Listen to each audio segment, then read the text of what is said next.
Let's discuss the proper sizing of grounding electrode conductors for a 1200 amps, 480 volts, three-phase switchboard. The focus will be on both the main grounding electrode conductor, or AMGEC, and supplemental grounding electrodes, referencing relevant sections of the National Electrical Code, specifically the 2005 edition, although principles remain consistent across many editions. The scenario involves a switchboard with a 1200 amps, 480 volts, three-phase rating, supplied by three sets of 4600 MCM conductors. The question concerns the appropriate sizing of grounding electrode conductors connected to various grounding electrodes, including a metallic cold water pipe, building steel, a concrete encased rebar mat, and ground rods. A key concept is the distinction between the main grounding electrode conductor and supplemental grounding electrodes. The main grounding electrode conductor is the primary connection to a designated grounding electrode, often a metallic water pipe. Supplemental grounding electrodes such as building steel, concrete encased rebar, or ground rods are used to augment the grounding system.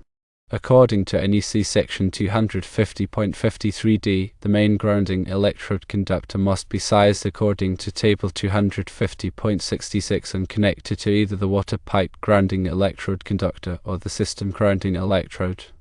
In this specific scenario, a number 3/0 conductor is run from the water pipe to the ground bus, which serves as the main grounding electrode conductor. Now, let's talk about supplemental grounding electrodes. NEC section 250.53e permits the use of supplemental grounding electrodes to enhance the overall grounding system.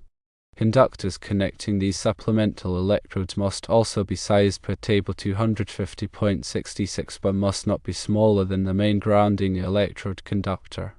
These supplemental grounding electrode conductors should be connected to the grounding bus of the switchboard. It's important to understand that the 2005 NEC and subsequent editions permit running bonding jumpers back to a ground bus. In this case, the switchboard ground bus can indeed serve this purpose. Now let's address the specific electrode connections in the scenario. Firstly, the metallic cold water pipe grounding electrode conductor uses a number 3/0 bare copper conductor. This serves as the main grounding electrode conductor, as previously established. Secondly, the building steel uses a number 1/0 bare copper conductor. Thirdly, the concrete encased rebar mat uses a number 4 copper conductor. Finally, two ground rods, a minimum of 6 feet apart and 8 feet in earth, use a number 4 copper conductor. The main grounding electrode conductor is the number 3/0 conductor from the water pipe to the ground bus. The other conductors connected to building steel, the concrete encased rebar mat, and the ground rods are supplemental grounding electrodes. The electrical contractor's assertion that all runs need to be number 3/0 is incorrect. The supplemental grounding electrode conductors do not necessarily need to be the same size as the main grounding electrode conductor, as long as they meet the requirements of NEC table 250.66 and are not smaller than the main grounding electrode conductor. Now let's dive a bit deeper into the applicable code sections. NEC section 250.53d governs the requirements for the main grounding electrode conductor. It dictates how this conductor should be sized and connected.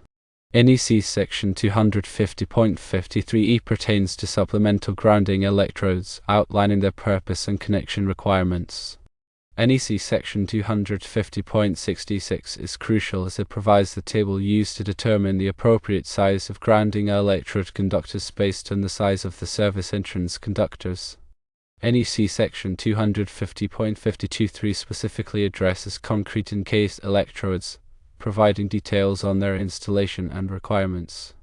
NEC section 250.66b provides further information on the sizing of grounding electrode conductors for concrete encased electrodes.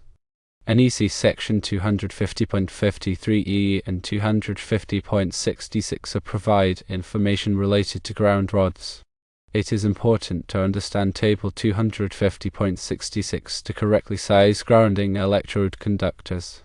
This table references the size of the service entrance conductors to determine the minimum size of the grounding electrode conductor.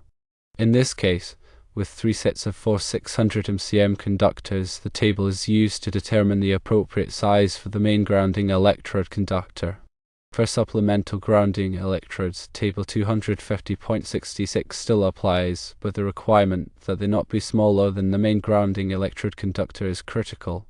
It is also important to consult the specific requirements for each type of grounding electrode. For example, concrete encased electrodes have specific installation requirements detailed in NEC section 250.523. Ground rods must be installed at least 6 feet apart and driven to a depth of at least 8 feet according to NEC section 250.53e. Building steel, when used as a grounding electrode, must be adequately connected to the grounding system. The main bonding jumper is also a critical component of the grounding system. It connects the grounded conductor, typically the neutral, to the equipment grounding conductors at the service entrance. This connection ensures a low impedance path for fault current to return to the source, facilitating the operation of overcurrent protective devices. It is important to verify that the main bonding jumper is properly sized and installed according to NEC requirements. The grounding system is crucial for electrical safety. It provides a low impedance path for fault current, which helps to quickly trip overcurrent protective devices, such as circuit breakers or fuses, in the event of a ground fault. A properly designed and installed grounding system minimizes the risk of electrical shock and equipment damage. Regular inspection and maintenance of the grounding system are essential to ensure its continued effectiveness. This includes visually inspecting grounding electrode conductors for damage or corrosion, verifying the tightness of connections, and testing the grounding impedance. In summary, the electrical contractor is incorrect in stating that all grounding electrode conductors in this scenario need to be number 3/0. The number 3/0 conductor from the water pipe to the ground bus serves as the main grounding electrode conductor. The conductors to the building steel, concrete encased rebar mat, and ground rods are supplemental grounding electrodes and must be sized according to NEC table 250.66 but do not necessarily need to be the same size as the main grounding electrode conductor, provided they are not smaller.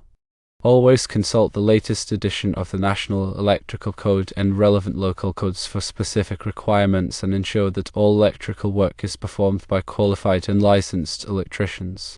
When dealing with grounding systems, understanding the purpose and proper installation of each component is critical for ensuring electrical safety and compliance with applicable codes and standards.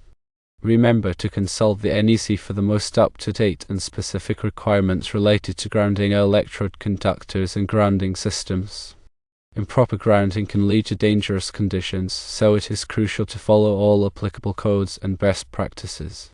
This detailed explanation should provide a solid understanding of the principles and requirements for sizing grounding electrode conductors in a switchboard installation. By understanding the distinction between main and supplemental grounding electrodes, consulting the appropriate NEC tables and sections, and ensuring proper installation and maintenance, one can create a safe and effective grounding system. Always prioritize safety and compliance when working with electrical systems. The information provided is for educational purposes only and should not be considered a substitute for professional electrical engineering advice. Always consult with a qualified electrical engineer or licensed electrician for specific design and installation requirements. Understanding the NEC and applying it correctly is crucial for ensuring electrical safety and preventing potential hazards. This includes properly sizing conductors, selecting appropriate grounding electrodes, and ensuring that all connections are made correctly and securely. Furthermore, it is important to document the grounding system and maintain accurate records of inspections and maintenance activities. This documentation can be valuable for troubleshooting problems and demonstrating compliance with regulatory requirements. Continuous learning and professional development are essential for staying up to date with the latest changes in the NEC and best practices for electrical safety. By investing in training and education, one can improve their knowledge and skills and contribute to a safer electrical environment. Regular review of the NEC and participation in industry events can help to stay informed about new technologies and advancements in grounding techniques. In addition to the technical aspects of grounding, it is also important to consider the human factors involved in electrical safety. This includes promoting a culture of safety among workers, providing adequate training, and ensuring that everyone understands the importance of following proper procedures. By addressing both the technical and human aspects of electrical safety, one can create a more reliable and secure electrical system. The key takeaway is that grounding electrode conductor sizing is not a one-size-fits-all approach.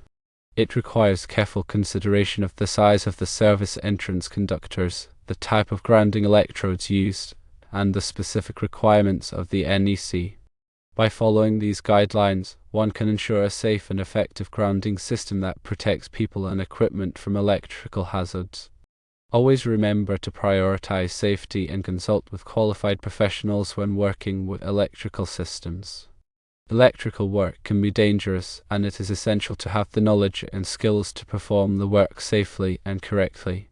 Proper grounding is a fundamental aspect of electrical safety, and it is crucial to understand the principles and requirements involved.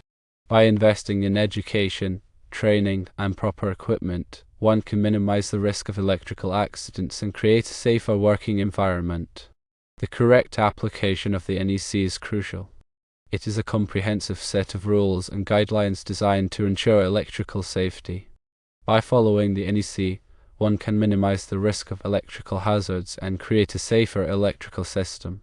However, the NEC is not a substitute for experience and judgment. It is important to have a thorough understanding of electrical principles and to use good judgment when applying the NEC to specific situations. In some cases, it may be necessary to consult with a qualified electrical engineer to ensure that the electrical system is designed and installed correctly. The continuous education and training is crucial.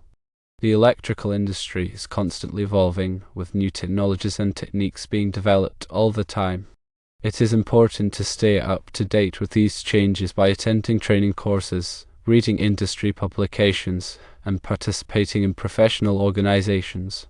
By continuously learning and improving their skills, one can provide the best possible service to their clients and help to ensure electrical safety.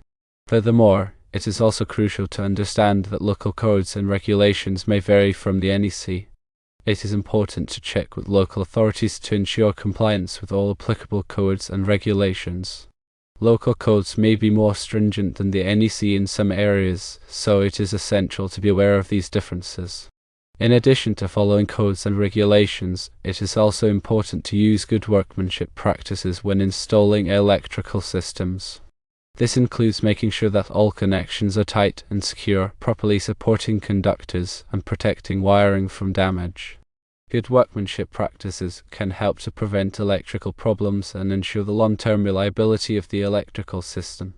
Regular inspections and maintenance are also essential for ensuring the safety and reliability of electrical systems. This includes visually inspecting wiring and equipment for damage, testing overcurrent protective devices, and measuring grounding impedance. Regular inspections and maintenance can help to identify potential problems before they become serious and can prevent electrical accidents. Finally, it is important to remember that electrical safety is everyone's responsibility. Electricians, engineers, contractors, and homeowners all have a role to play in ensuring that electrical systems are safe and reliable. By working together, we can create a safer electrical environment for everyone. In conclusion, grounding electrode conductor sizing is a critical aspect of electrical safety that requires a thorough understanding of the NEC and good workmanship practices. It is important to consult with qualified professionals and to stay up to date with the latest changes in the electrical industry. By following these guidelines, we can help to prevent electrical accidents and create a safer electrical environment for everyone.